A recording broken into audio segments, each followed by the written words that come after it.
మధ్యప్రదేశ్ లఖింపూర్ కేసులో నిందితుడు ఆశిష్ మిశ్రా సాక్షులను బెదిరిస్తున్నారన్న ఆరోపణలపై విచారణ జరపాలని ఎస్పీని సుప్రీంకోర్టు ఆదేశించింది.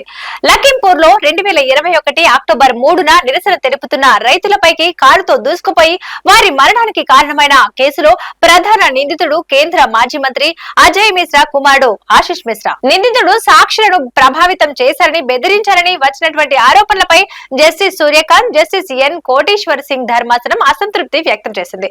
ఈ నేపథ్యంలో దర్యాప్తు చేసి నివేదిక సమర్పించాలని లఖింపూర్ ఖేరీ ఎస్పీకి సూచించింది. ఈ ఆరోపణలను నిందితుడి తరఫు న్యాయవాది సిద్ధార్థ దవే తోసిపుచ్చారు. సుప్రీంకోర్టు మంజూరు చేసిన బెయిల్ ను రద్దు చేసేందుకు ఇలాంటి వాదనలు చేస్తున్నారని దవే అన్నారు. కేసులో ముఖ్యమైన సాక్షులను ప్రభావితం చేసేందుకు ఆశిష్ మిశ్రా ప్రయత్నిస్తున్నట్లుగా తమ వద్ద ఆడియో రికార్డింగ్లను ఉన్నాయని ఫిర్యాదుదారుల తరఫు న్యాయవాది ప్రశాంత్ భూషణ్ స్పష్టం చేశారు.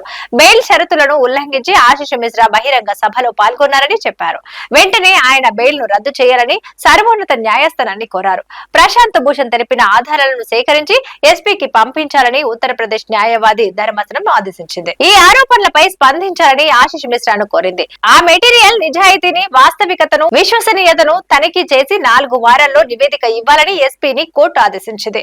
రోజువారీ విచారణ జరపాలన్న ప్రశాంత్ భూషణ్ విజ్ఞప్తిని ధర్మాసనం తిరస్కరించింది. 4 వారాల తర్వాత విచారణ జరపనున్నట్లు పేర్కొంది.